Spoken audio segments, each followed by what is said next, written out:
In this video, we're going to talk about radical functions. So before we do that, let's review the relationship between exponential form and radical form. So if you have x to the power of p over n, that is the same thing as nth root of x to the power of p. So if you have x to 1/2,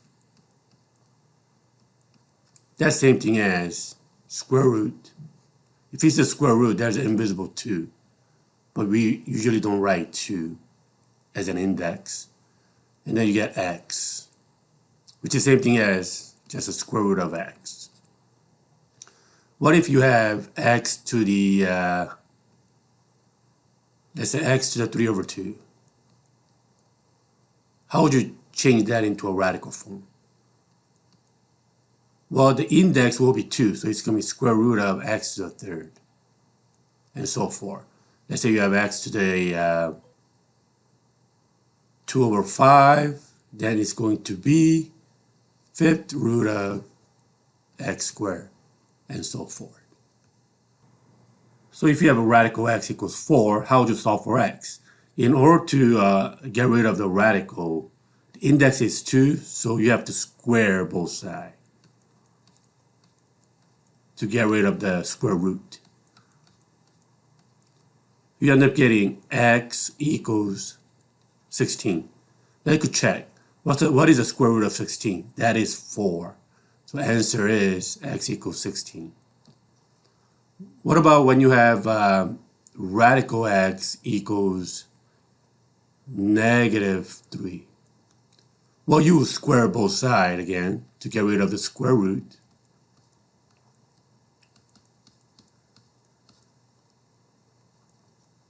You get x equals 9. Now let's check. Is square root of 9 equals -3? No. So be careful. This is not a solution. And do you remember from algebra 2 what kind of solution this is? That's right. It's called extraneous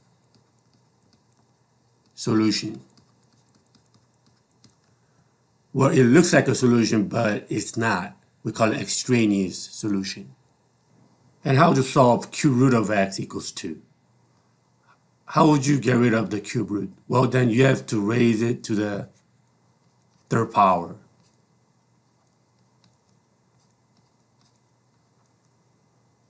So if it was a fourth root, then you have to raise it to the fourth power.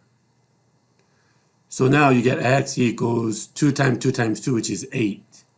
And indeed, cube root of 8 is 2. Now, what if it was a cube root of x equals -2? You would raise it to the third power.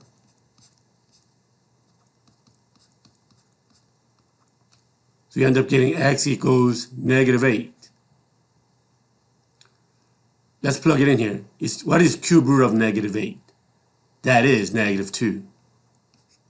Because -8 is the same thing as -2 times -2 times -2. You have the 3 of the same kind, so -2 comes out. So when the index is odd, it's okay to have a negative number inside the radical. Now let's solve 2x equals radical 100 minus 12x minus 2. In order to solve a radical equation, what you want to do is you want to have the radical by itself. So you want to move the -2 to the other side. So 2x plus 2 equals radical 100 minus 12x. Now, how do you get rid of the square root? You have to square both sides.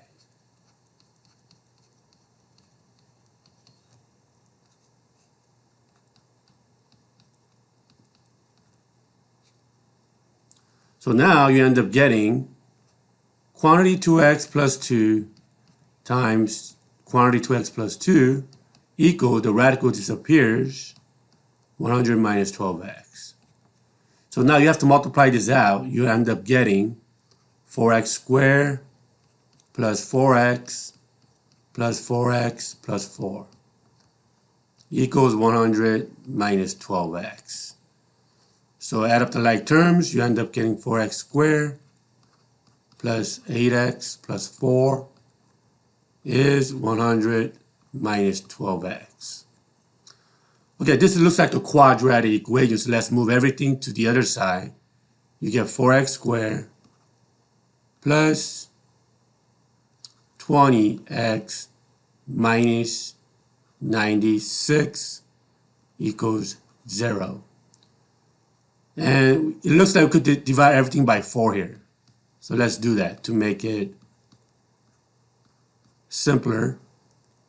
You get x squared plus 5x minus 24 equals 0. So now, can we factor this? It's going to be x. Now, what are the factors of negative 24? When you add them up, you get 5. It should be positive 8 and negative 3. So x equals 3 or x equals negative 8. Now, we're not done yet. We have to make sure that we don't have any extraneous solution. So these are our possible solutions. Plug in 3 and notice that 6 equals 8 minus 2, which is 6 equals 6, so x equals 3 works. What about negative 8? When you plug in negative 8, you end up getting negative 16 is equal to 12. Okay, just plug it in and check. So unfortunately, x equals negative 8 does not work. So only solution we have is that x equals 3. Okay, now we got cube root of quantity x minus 5 squared plus 14 equals 50. So in order to have a radical by itself, we need to get rid of 14. So it's going to be cube root of quantity x minus 5 squared is 50 minus 14, which is going to be 36. So now, how do you get rid of the cube root? You get rid of the cube root by raising it to the third power, both sides.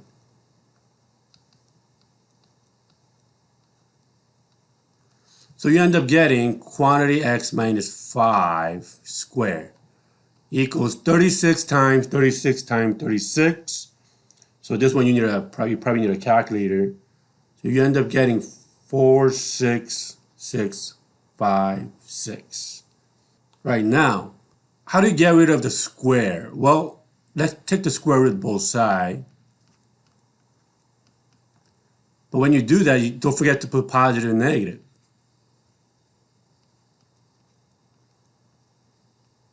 And the square root of 46,656 is 216. So we end up getting x minus 5 equals positive negative 216. So now you have x minus 5 equals 216 or x minus 5 equals negative 216. So you end up getting x equals 221 or x equals negative 211. Now we have to make sure that these two solutions are actual solution by plugging it back in here and check. So let's say if x equals 221 is an actual solution. So you substitute 221 for x. And let's see if this is a true statement. So 221 minus 5 is 216.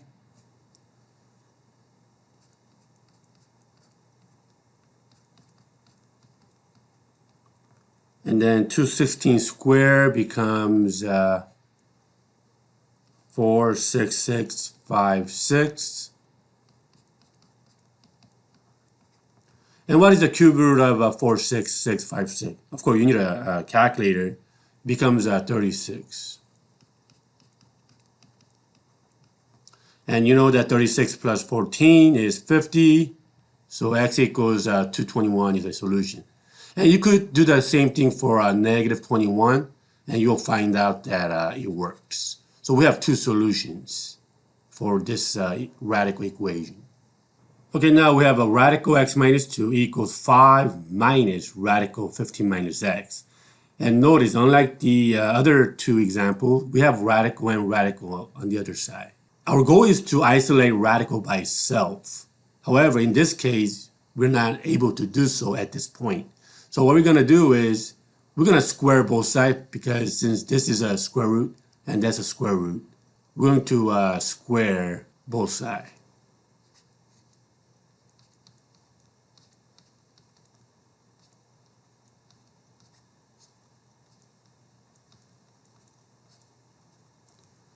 So now you end up getting the radical and square cancels out. So you get x minus 2. But over here, this is the same thing as 5 minus radical 15 minus x times 5 minus radical 15 minus x. Now I'm going to do a work. I'm multiplying this out on the side. So this is like a review of algebra 2.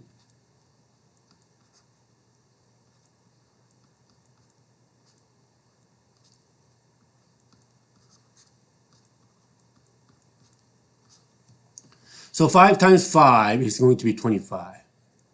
What about 5 times negative radical 15 minus x? That's negative 5 radical 15 minus x. And then negative radical 15 minus x times 5 is negative 5 radical 15 minus x. And then negative times negative will be positive. And then radical and radical, the radical will go away. So you just end up getting 15 minus x. So you end up getting 15 plus 25 plus 15 will be 40 minus 10 radical 15 minus x, and then you get minus x. And that's what you get by multiplying these two. So we get x minus 2 is 40 minus 10 radical 15 minus x minus x. Okay, let's move the negative x to the other side. Now we could isolate the radical by itself.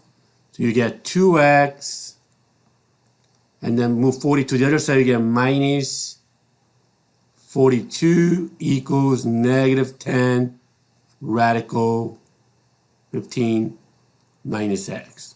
So now let's divide everything by 2. So you get x minus 21 equals negative 5 radical 15 minus x. So how do we get rid of the radical? We have to square both sides.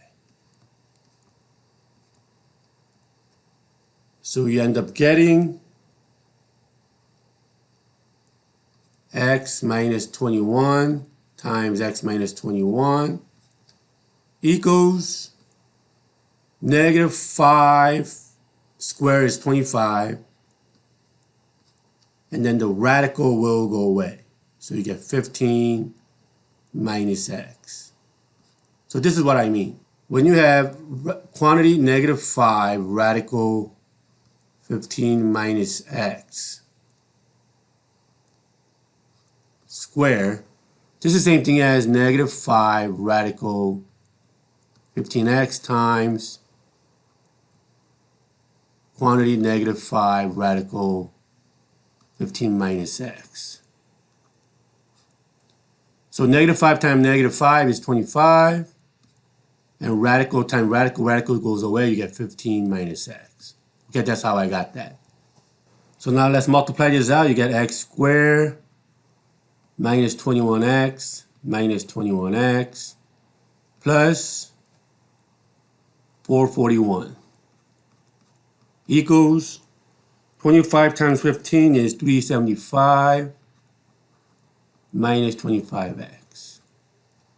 So you get x squared minus 42x plus 441 equals 375 minus 25x. Now you want to move 375 to the other side and negative 25x to the other side. So you end up getting x squared minus 17x plus 66 is equal to 0. Now how can we solve this? X squared minus 17x plus 66 equals 0. Well, I think we could solve it by factoring. What are the factors of 66? When you add them up, you get negative 17. Well, that's going to be x minus 6 and then x minus 11 equals 0. If you're not able to factor it, then means you have to use a quadratic formula. So you get x equals 6 or x equals 11. Again, we're not done yet. We have to check whether these two solutions are actual solutions, that we don't have any extraneous solution. So what is 6 minus 2? 4. What's radical 4? 2. 15 minus 6 is 9. Square root of 9 is 3. 5 minus 3 is 2. So 2 equals 2. X equals 6 is okay. What about 11? 11 minus 2 is 9. Radical 9 is 3. 15 minus 11 is 4. Radical 4 is 2. And 5 minus 2 is 3. So this one also works. So we have two solutions.